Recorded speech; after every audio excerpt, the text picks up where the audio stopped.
All right, well, very excited to have Harto joining us today to discuss his project, which is live for bidding on signals. It's almost got full signal, but we'll get to that in a little while. First, let's meet the man, the artist, the generative artist. Definitely an OG Bitcoin generative artist, very well collected.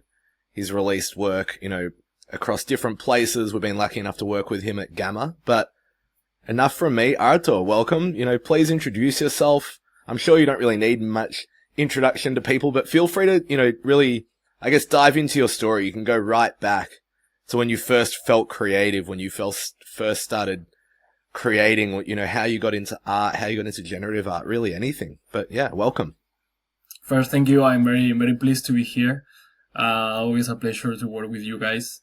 I'm going to present myself, even if you think that I'm very known. I think it's good to explain because there is a lot of people maybe with this drop that they are going to come to Ordinals, because we are doing like collabs to bring external people. So I'm a generative artist. I mean, not a generative artist. I think I'm artist, art director, and not a lot of things, designer. I've been doing art, design, and creative stuff all my life. Since I have memories. I always say that, but it's true. Since I have like 3 years old, I've been like drawing and doing stuff. The only thing that I didn't like have this vision of really being an artist, because for me it was like a hobby, because in Spain it's like hard to live from that. So I started as a like designer, then art director, and finally as a professional artist. Yeah, well, it's quite the story. I'd love to know a little bit more about how did you get into design, and tell us more about, your experience as an art director. And yeah, I like that you said it. I think coding being rather than saying I'm a generative artist, I think first and foremost, you and obviously others are artists, and then the generative component, that's just your tool. That's the way in which you create. But yeah, love for you to tell us a bit more about your, role as an art director and your, getting into design and how it kind of evolved. Yeah, again, I didn't want to like accept that I'm an artist at the beginning. Or at least that's how I understand things. So I started to study design.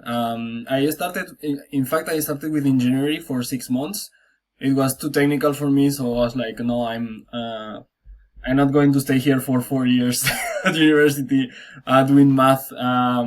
Then I changed it to design. So I started with general design and specialized more in prototyping. I left again university, because the design school was, like private, so I need to pay a lot of money. And in fact, I was working in McDonald's, to pay part of the fee, in that time. So it's like the meme of Bitcoin, but, and of crypto, but, so I moved from this university to, more like industrial prototyping and design. And here I think that I found this like mix of, art and technical stuff that I think that in the upcoming years brought me more to coding, to mixing art, design, and technical stuff. Yeah, well, exactly like you said, the meme is definitely about McDonald's. But what drew you to design? Like you said, you started doing engineering. Was that something you grew up wanting to do? Did you feel like that was a natural progression, or was it like a change of tact? I think it's I always been like this crazy kid that creates like crazy stuff, you know. I remember when I was in the school, I always was the guy that creates like the mad scientific, you know, that's going to take like, I don't know, do experiments and do crazy stuff. So I always like to do technical things, invent, like inventor, like doing, I don't know, weird stuff. So I thought that the best path was to do engineering because I could do machines and I could develop this kind of stuff. But it was very boring at the end, not very creative. So that's why I found design more adapt to that, because with design you can, industrial design, product design, you can make objects, you can make something more artistic, let's say. Um, but then again, I saw that was boring for me, so I moved to theater. In fact, after finishing this industrial modelism and prototyping, I moved to street theater. So I used this knowledge that I had to create inflatables, art structures, installations, etc. So it started to get more like sense in terms of my artistic career. Yeah, that sounds like, almost like it was not the first step, because obviously there's so many steps along the way. But let's wind the clock back a little bit more. Did you grow up in an artistic family? Were you one of those kids that was drawing? Did you go to galleries? Like, Spain is a very vibrant and culturally rich country to grow up in. Not at all. I mean, my family always like supported me. My mother and my father, they always helped me. I love them, and it's a great family. But they are not artistic at all. They don't listen a lot of music, or they don't go to museums. It's not their thing. But one thing is true. I drew a lot with my mother. She always pushed me to draw, even if I never did like official courses or like something. And like my mother helped me to the drawing part, and concentrating like all the details. So I did a lot of drawings when I was small. And then my father, in the other side, helping me with the technical stuff. So he's a mechanician, so he always like repair things. So I think that this was the mix. Do you think that tinkering kind of inventing nature kind of came from him? Was he into that? Did he do it with you? I think that the mix of both like created what I am. I mean, not everything for sure. Like every person creates their own personality, etc. But for sure, we got a lot of influence from our parents. So I think that they influenced me a lot on that, and the fact that my father always was like helping me like with the bike, or I don't know, a lot of things like creating stuff and repairing and putting LEDs and lights and all the things. This helped me also to develop this part, no, this generative part, this technical thing.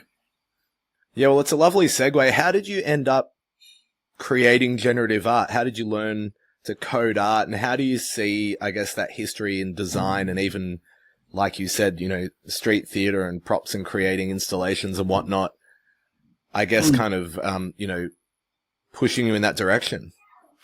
Yeah, in 2022, 2021, I think, I was already doing NFTs, and I was doing only like 3D, because I created, like, I've been doing 3D like more than 15 years maybe. With the design, in fact, you always learn 3D, and then I liked this a lot, and I did a lot of 3D, and I was like, okay, let's do art with 3D, etc.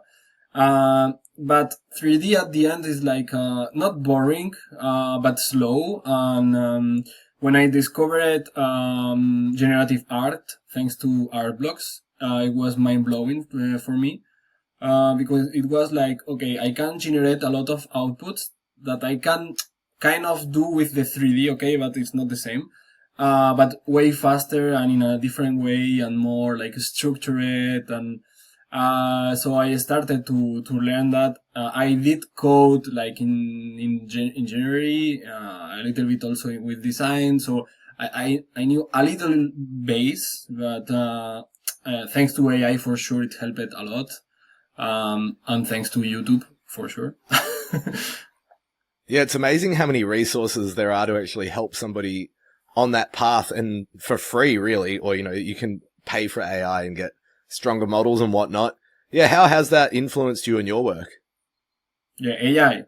AI, I use AI now all the day, like for everything. It's so useful, and I think that's helped to like create like very like a lot more. Like um, now I have a team, so we are in total we are four.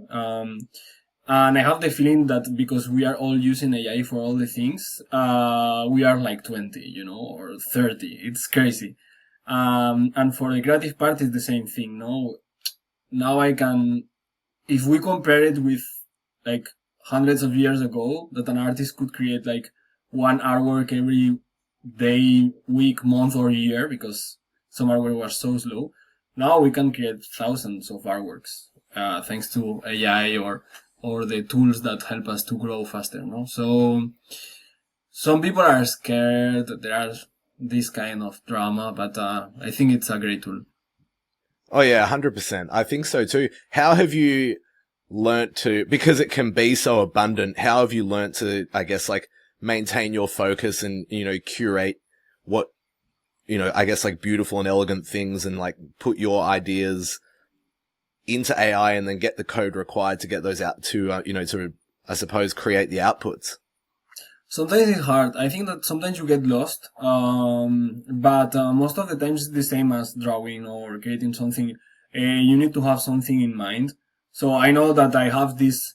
I'm going to explore ideas, concepts, references, etc.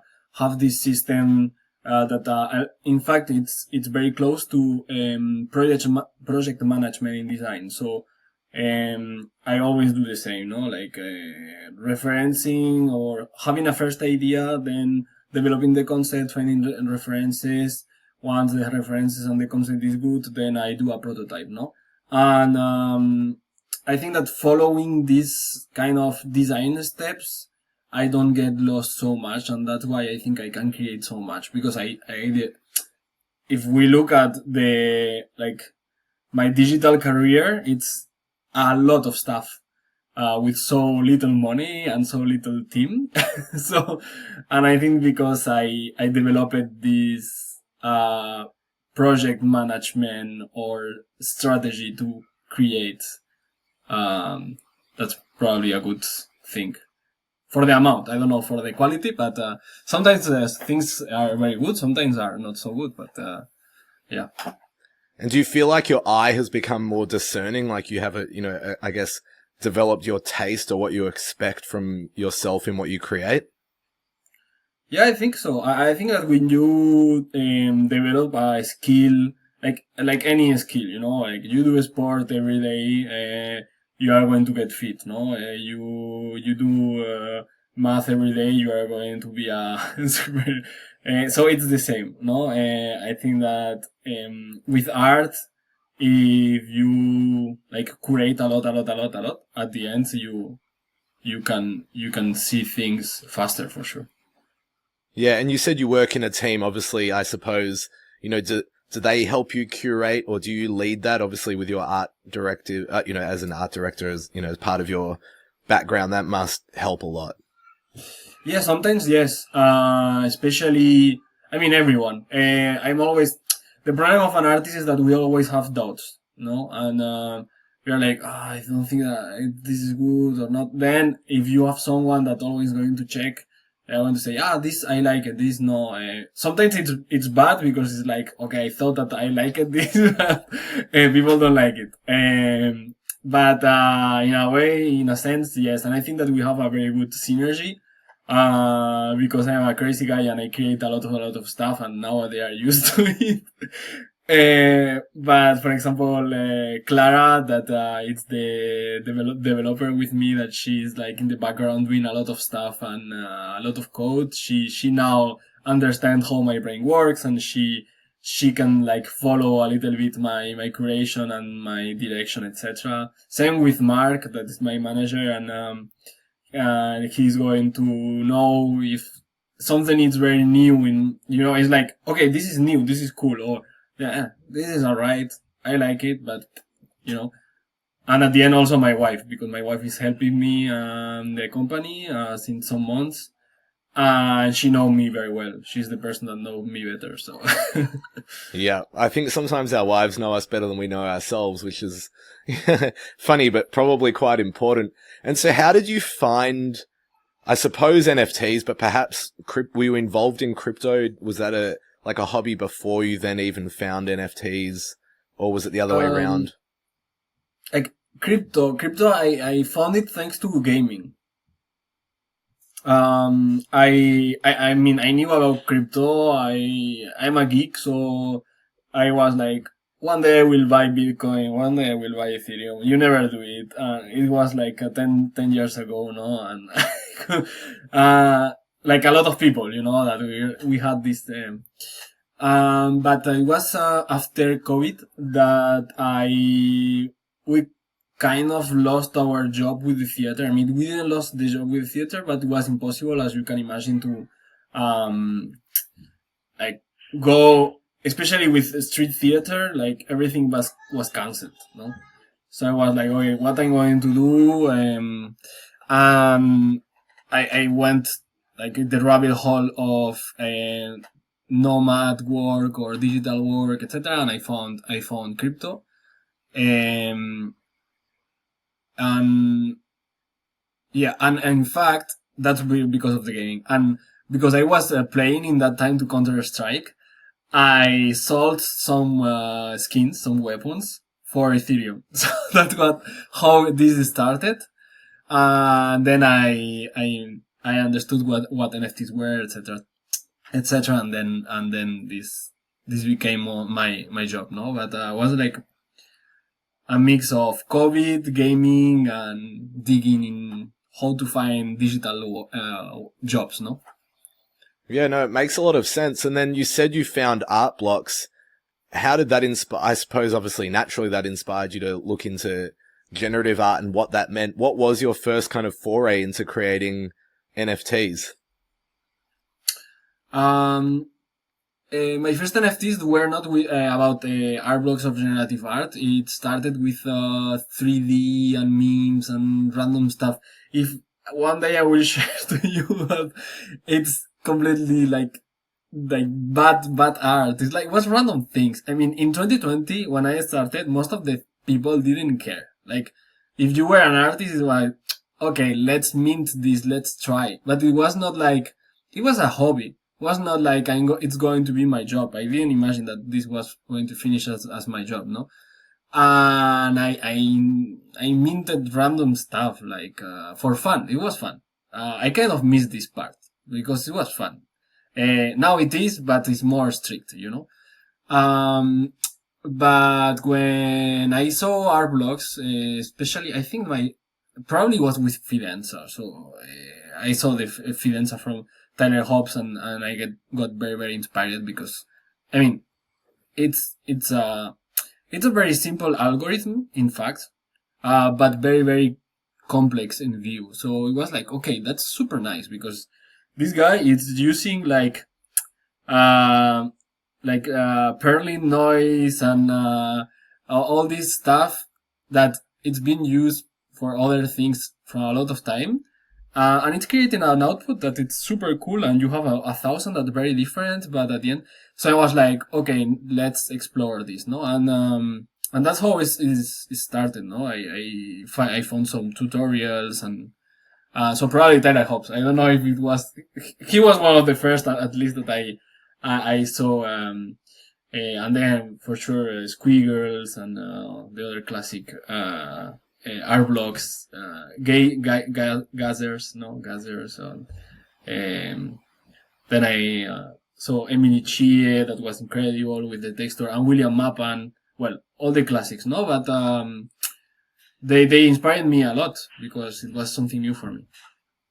Yeah, obviously they are classics, and I think that's a reason why a lot of people, well, why art blocks is what it is, and why a lot of people collect generative art, and also, yeah, like really stamped it as a legitimate and really important art form. Interestingly, obviously, as you'd be aware, people had been creating computer art, because that's what it was called prior, for a long time, since the 60s. But yeah, this is like a different wave. And so what do you think the point was in this journey where you it became your full-time job and you considered yourself an artist? Because obviously, it sounds like at the start, pardon me, you were having fun. Maybe it wasn't like that, but yeah, what was the turning point?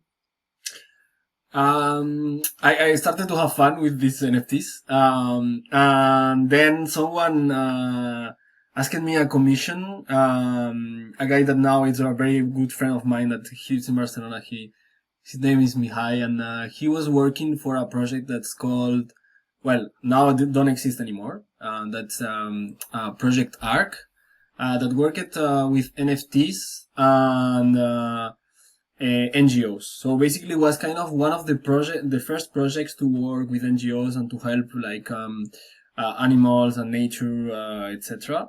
We even worked with WWF, Panda Labs.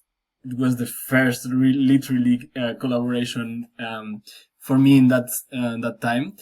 And thanks to that, it was like, okay, I probably can live from that. It's like I started selling like artworks at $150, something like that at the beginning. And then I had these commissions, and then I started to work more with them. So I was like art director. I got a salary. I was like, okay, I'm starting to live from art.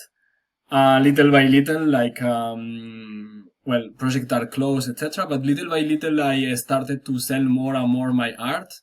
And it was in 2022, 23, I think.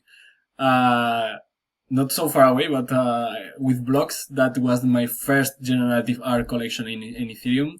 Like really something serious compared to the rest. And then like I didn't make a lot of money. It was like, I think it was like 6,000 or something like that. I was like, okay, it's like a good salary in Spain. From that, everything started, no? It was like, okay, maybe I can really live from selling my art, not only like being an art director or doing commissions. Slowly from there, I really started to live from my art, and I think that's the last 2 years I've been fully a professional artist. 2 or 3, I don't know, probably 3. Somewhere in that range. And yeah, well, yeah, there's blocks on ETH, and then ordinals became a possibility at the beginning of 2023. You have some really early inscriptions and have been creating ever since.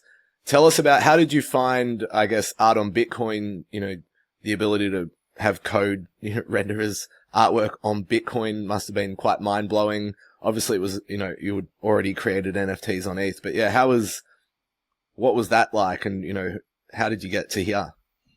Yeah, so blocks was 2022 because ordinals was 2023. So yeah. When ordinals came out, I already had like 3 collections, I think, in Ethereum. Blocks, for my formation. I don't know if POL was after that, but approximately that. And I saw the protocol, thanks to a holder, that he sent me this information, and I was like, okay, let's read about that. For me, it was mind blowing because it was so new and so interesting, like to inscribe, because it's not minting, it's inscribing. It's really putting like information on chain in the Satoshi. Later on, I understand that there are other protocols that were similar but not the same as ordinal, so I was like, okay, that's super cool. Then I inscribed it. Was very hard to inscribe the first collection that is in the middle of between 8k and 50k, I think, approximately. That was sats. And I was hard because I was like trying to get my note. It was taking ages, so everyone was rushing to inscribe. It was a mess, but very fun. And that's how it started, no? Like trying. Thanks to a holder that sent me information. Then this guy created a gallery, and then I helped it, blah blah blah. But it was a crazy start. Yeah, the first 100k. Well, actually, the first 10k actually went quite slowly. And then the next 90k was like a bit of a crazy rush. How did you, I guess, like maintain that focus and just slow down and be happy with what you were putting on chain back then? Everyone, I guess maintaining discipline when things were crazy is difficult. Hmm. Yeah, it was very short in time. It was like a rush. It's like, okay, let's inscribe something. But the thing is that I was lucky enough to have like an algorithm that I wanted to mint on Ethereum. That in fact it was like quite related with blocks, with POL, etc. And I was like, why not try this in the only problem is that I didn't know that we could inscribe HTMLs, etc. And by this time, for sure, recursion didn't exist. It appeared later with OnChainMonkey and other LIFO, etc. No? So I inscribed JPEGs, but it's alright. I mean, I think that it's cool, even if it's a generative art purist is going to say that it's not the code that is. Who cares? No, it was the first weeks but after that I took way more like time to create my next collections and to really understand the protocol and to work hard to create something meaningful with rare sats, etc. So then it then appeared like there is the golden ratio that it was something that I think it's probably under the radar for a lot of people, but I think that it's probably one of in terms of art, probably one of my best collections. And also very rare because it's cursed, no? Because you have, it's cursed. For the people that they don't know what is a cursed sat, it's negative because, there were a bug in the protocol where at the beginning, if you use recursion and other things that Casey didn't implement, you have a negative ordinal. So there are like 300k recursed or something like that, I think. And the golden ratio is part of that. So that's why I think also it's something special. And apart from that, it has a block 9 for 450x, which is the first blocks in the first transaction in the block 9, which is pretty cool. So yeah, after that time, after that, I took more the time to understand the protocol, etc. Yeah. No, you're right. And some of the first sats in circulation that Satoshi sent to Hal. So it's fascinating stuff. I didn't realize the golden ratio was cursed. That's very cool. Yeah, of course, the block 9 for 150x. It's very Parent special. child. Yeah. And like you said, you had sats and that. I think so. Sorry, I think so. Yeah. Yeah. Because it was the first parent child, probably. I think that was about when it became possible because it wasn't available at the start. I think it's parent child. I have a book now. People are going to say, well, you don't know it, but I did so much stuff. I know that Flavorn for sure has parent child. Yeah. Golden Ratio has parent child. Sats don't have parent child. Yeah, for sure. Yeah, no. Sorry. But that's the thing. It's interesting, isn't it? Obviously, like, it's lovely to use it, and I personally also love it for provenance, but there's something special almost for sats. They were early. It wasn't available. You were getting art onto Bitcoin at the very start. We still know that it's used. So I think that there's the sort of almost like different periods throughout, even though it's only been a couple of years throughout, the ability to inscribe on Bitcoin where you can almost see the changes in what's possible. And so, yeah, that's interesting. Talk us through that. Like you said, you had a cursed collection. You now use parent-child. There's the recursion. There's different things that you can do. You'll be able to put out a 10K collection in Floriforms, which must have been a completely different process for you. Yeah, Floriform was crazy because we pre-inscribed also all the artworks, and it was a collaboration with the museum. So for me, it was like my first major like collaboration, my first museum collaboration at all. It was kind of the dream, and then the market exploded in this right time. Literally like in the time that we were launching Floriforms. So it was crazy. I mean, I think we had like 80 or 90 Bitcoin volume in some days. No, maybe 70, 80. Now we are 90 or something like that. But anyway, it's a lot for an art collection. If you compare it to a PFP, for sure it's Mm. nothing. But for an art collection, it's a lot, and for me it was a lot, and it's still a lot. So no, yeah, platform was a great experience going to the museum and like talking with people that they don't know about digital art and less about ordinals. It was crazy, and the way that they are like embracing this, no, and accepting like the new generations. It's so cool. So yeah. Yeah, it's really special, and I think it's only going to get more and more like accepted is probably the wrong word, but accepted as a legitimate form of art. I think unfortunately, perhaps we have to talk about it like that at least right now. And then there's a bit of like a quiet collection that not a lot of people know about, called Atlas as well. Yeah, Atlas was hard. But I think that is one of the most interesting collections that I did, especially with the story behind the amount of work that we put in this project. It's kind of sad that we didn't sold out, but in fact, it's normal, no? Like not you can't sold out everything. In fact, in art, in traditional art, most of the artists like they create art and they don't sold out or they selling for years, no? And we are so used that everything needs to be sold out quickly, etc.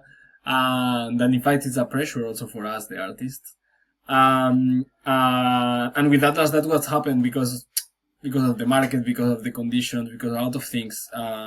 Probably the art didn't hit to some people. I don't know, but I think that was the probably a very bad moment in the market for sure.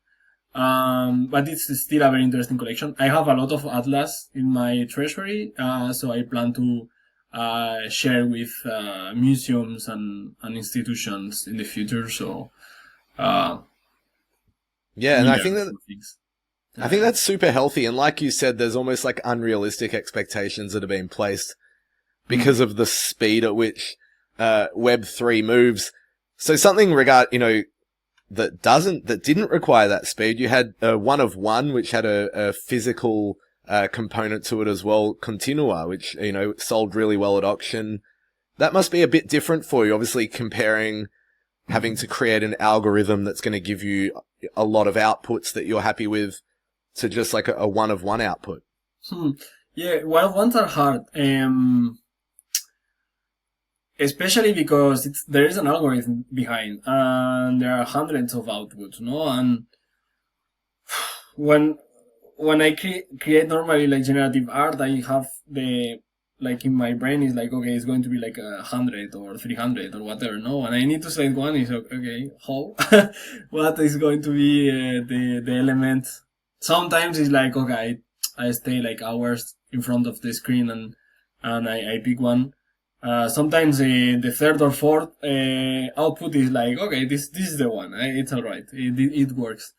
The good thing about Continua, it was that I mixed painting with generative art, and it's something that I'm developing a lot now. So I created the algorithm of this one of one that we sold together in Miami. And then I put it in the plotter, so the plotter draw most of the lines and the structures, and then I finish it by hand with acrylic. And I think that this brings a very, very interesting like process for a generative artist. There are a lot of generative artists that use plotter, and I think it's a very good medium to express. And in fact, I've been doing like plotter the last 2 years a lot.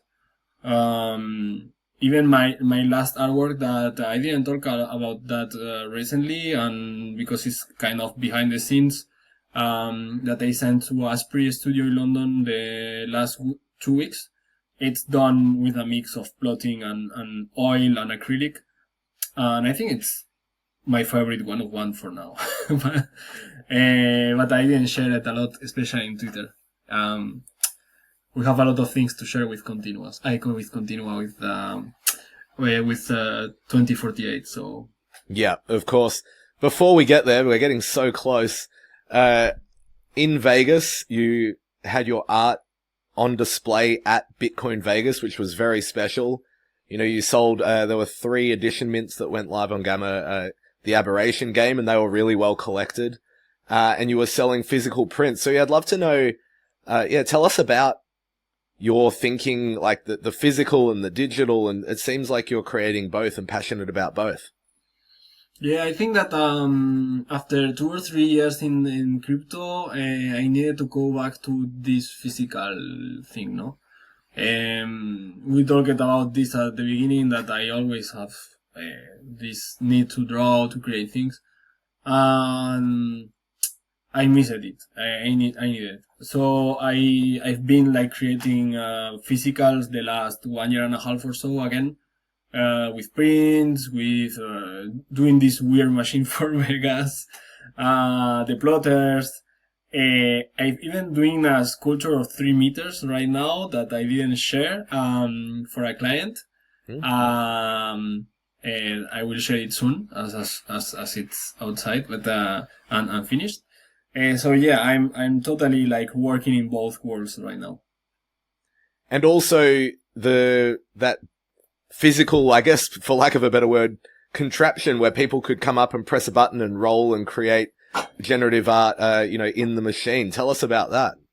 Yeah, there was a crazy machine. For context, in Vegas, I brought, there were 3 things. So an open edition, prints, and a machine. The 3 were related in terms of the algorithm. So the algorithm was kind of similar and the outputs were like in the same style. But it was like the 3 different tires. So the machine was like the 1 of 1. The prints were 100. So 20, 5 different with 20 copies. And then the open edition was quite cheap.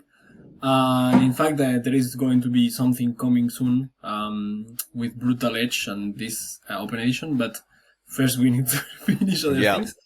And this machine from Vegas has a slot machine where you always win. So basically, I did all with 3D printing, ceramics, and all the hardware.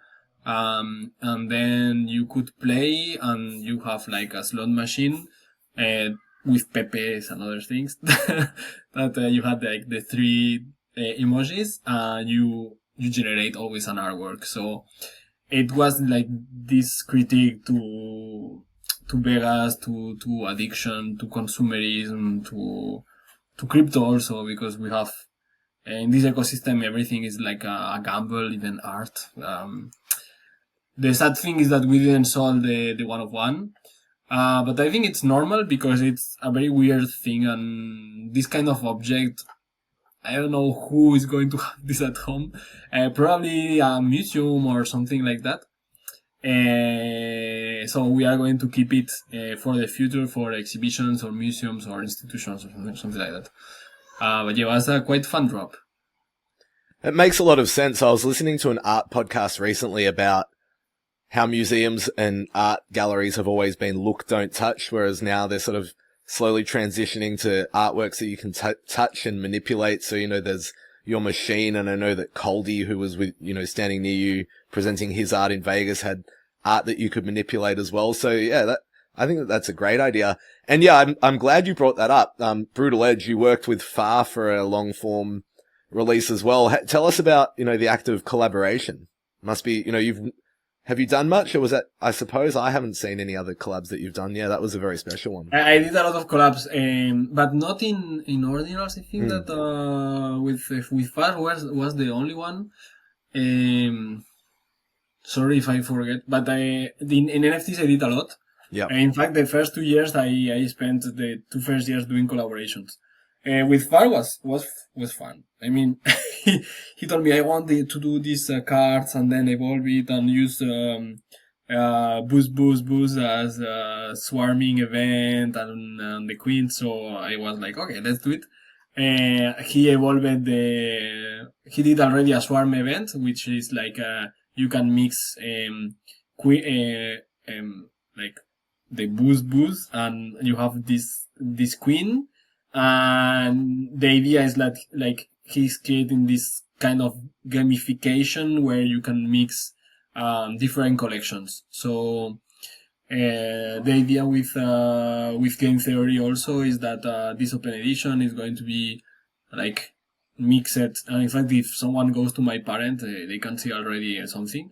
It's going to be mixed either with Brutal Edge, with the queens, etc. So it's similar to what Jack Butcher is doing with Opepen, etc. and checks, but in ordinals. He's a big inspiration, and we wanted to do something like this. It's cool. I mean, I think that's why I like this space, because in traditional art, can you imagine like going to a gallery and saying, yeah, I have these three artworks, and, but you're going to take these three and you're going to mix it. I'm going to give you another one. Like the collector is going to do you, I don't know why. I want this. So that's the funny part of this ecosystem, no? It's cool. Yeah, certainly it allows for a lot of experimentation, and I think, that it's just a completely, as much as obviously it's art collecting, I think one day we're going to say I collected art and people won't know whether you mean digital or physical, but yeah, it just allows for different things. And I think for like contemporary new age artists like yourself, it allows for so much more experimentation and just, get it going a bit more crazy. Like you said, an homage to like when you said you were young and crazy. I think, it continues on. So finally, yeah, tell us about, are you pronouncing it 2048, 2048, 2048? I don't know what, No, 2048, it's easier. Yeah, 2038, I think is nice. So 2048, it's the last drop, and I think one of my more conceptual collections, if not the more conceptual. Nice. So right now it's in Signals. We have 1,000 spots there, and it's going up. 93% of it. So we're getting close to full signal, which is very cool.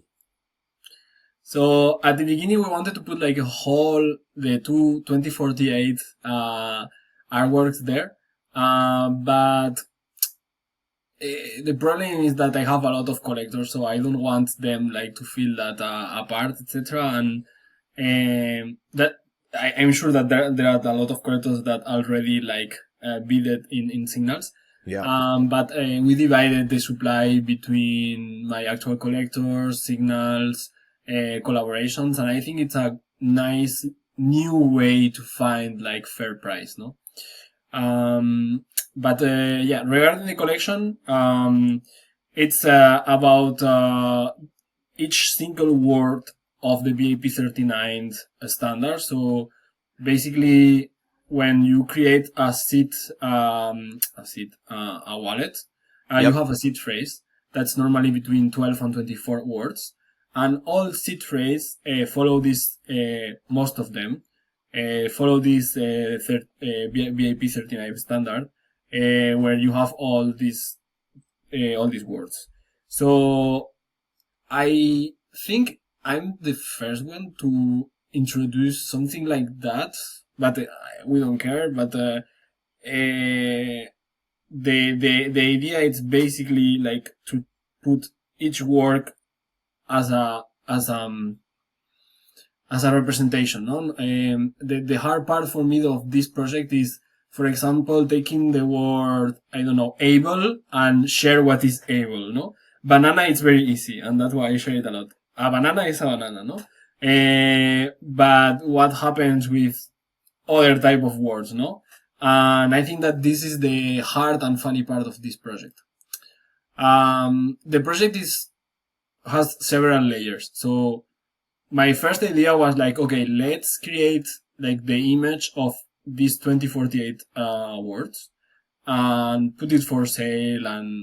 But for me it was like, okay, it was very simple. Even I think that it works, and I think that most of the people are going to collect only for the concept, the idea, the word itself, no? Even if they don't like or really care about the visual, I think that, I don't know, having the word frog, for example, no? Or Satoshi, because the word Satoshi is inside, no?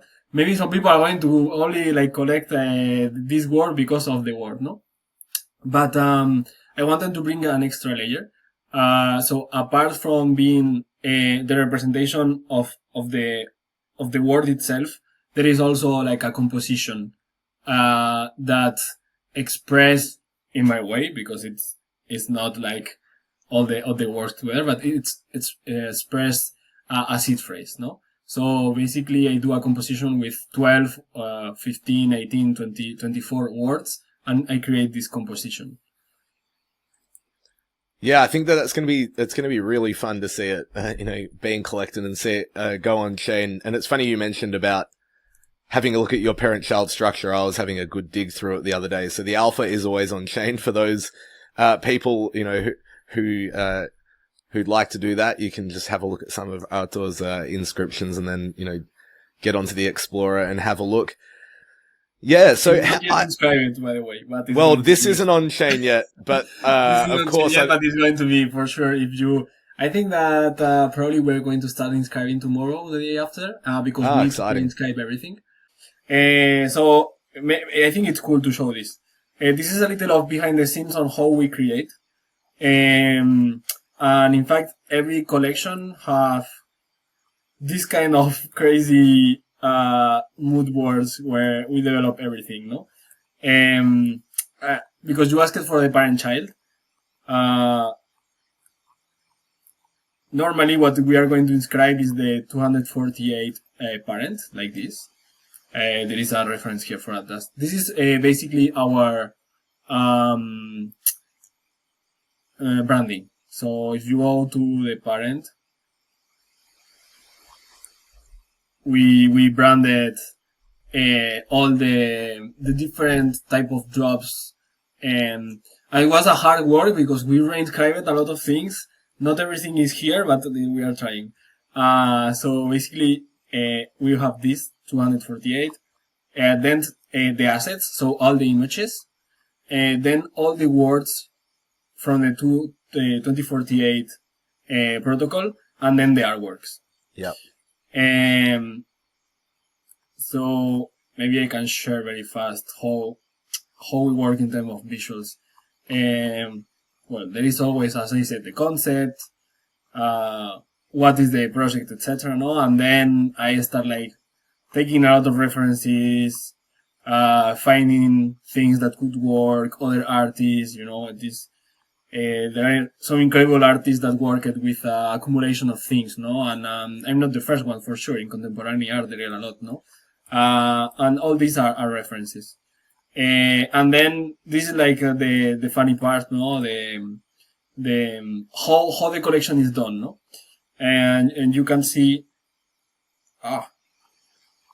you can see how it evolves, no? It's like the structure, no? This is the first test as, okay, we have this 248 representation of a concept, no? How to create a composition that works, kind of hieroglyphical, no, glyphs, and we like update visually all the time a lot of stuff. And there is a lot of stuff here, especially with this collection. We started with the same color exactly, like this clear background. And I think it's a good idea, to be honest, to start like this, because later I can build the colors. And it's very interesting because in each collection I have this kind of I don't know process, no? And I never share this, so it's cool to share it today. Here you can see like one of the last things, etc. That it's 99% what is going to be inscribed in terms of the composition. Like here there are the examples of the interpretation of the words. I was saying that it was quite fun because there are some. By the way, there is one thing that I didn't explain, is that the aspect, like the style, is like patches, like embroidery patches. Because I think that there is something cultural there, and not only like first because of the collectible part, no, of a patch, etc. etc. But also because it's very similar to an emoji or to a hieroglyph or something. We bought we.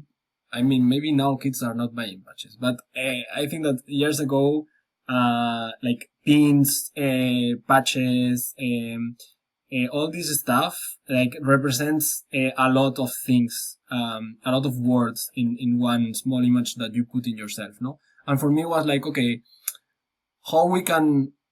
The first idea was like, let's do emojis, but meh, it's not enough. It doesn't represent sometimes enough. Um, let's do hieroglyph like Egyptians or like other cultures, no? And finally, I found this way more similar to um, like something way more cultural, in fact, with contraculture, with I don't know, with Bitcoin also, no? Because in fact, you are like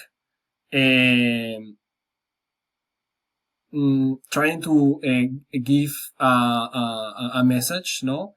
Through customization, through collectibles, etc. No, and it was for me was more logical.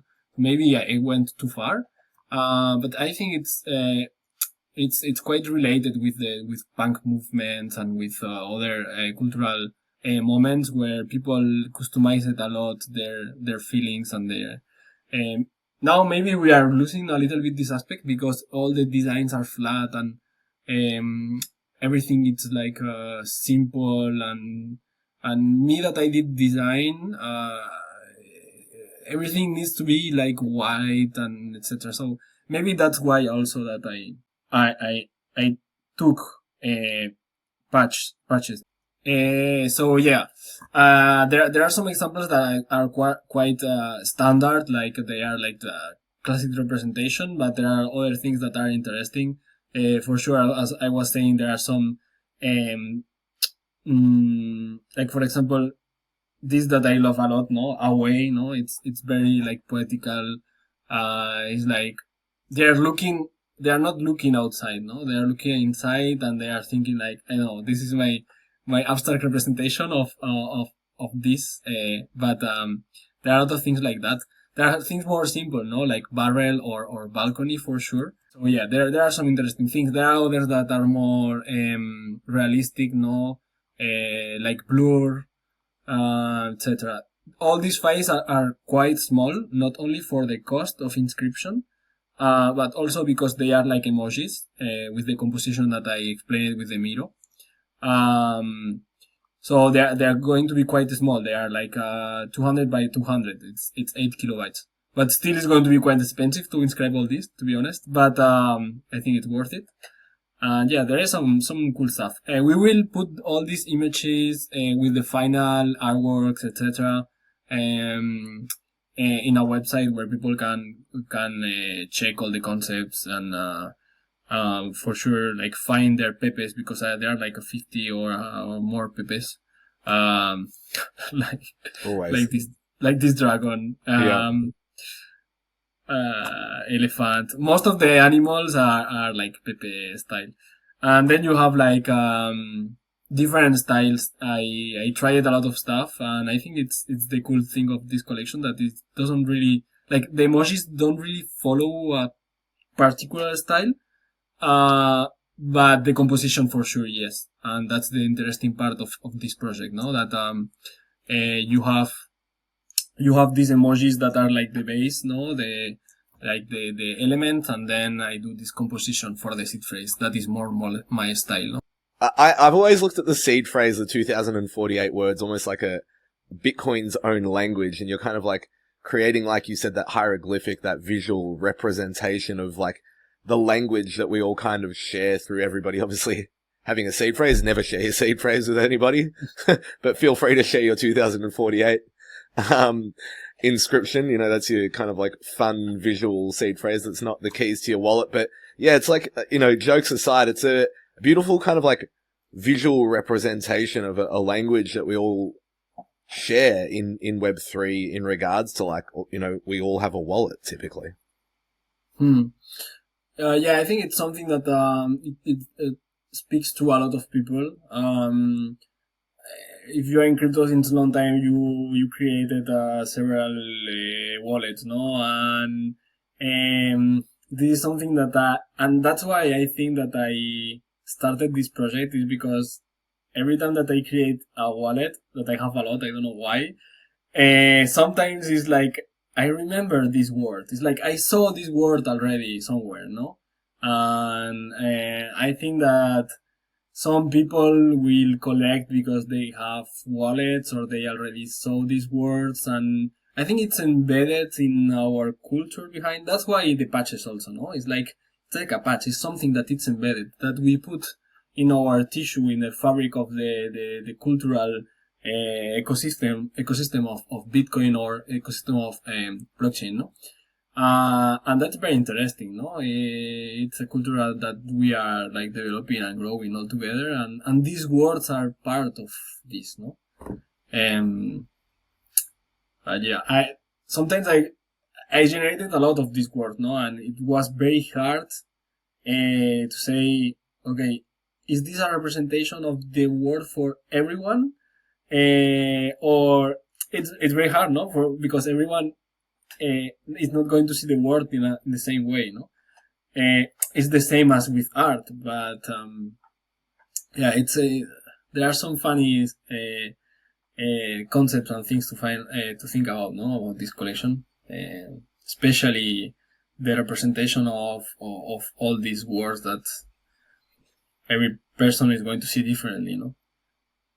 Yeah, well, exactly. Everyone perceives things differently, and like you said, a banana is a banana, and beef is beef. But there are words like away and average, and there's a whole bunch of others that everyone might perceive in a different way, or they might, they might be, what's the word? Oh, God, I used to be a teacher. I should remember. They're like homophones, I think. The same word can mean two different things, spelt the same. But yeah, homonym. I don't know. I should remember that, but I don't. But yeah, and like you said, it's interesting with the patches. I remember when I was a teenager, shout out to an old girlfriend of mine who was like really into patches, and I remember we used to go like patch shopping, and I used to have like these grand plans of like, sewing them onto a jacket or t-shirts, and never really did it. But yeah, they're kind of like a bit of a callback, a bit quite nostalgic to that sort of like collecting, sort of like almost like punk, angsty kind of like trying to, forge your own identity type of thing as well.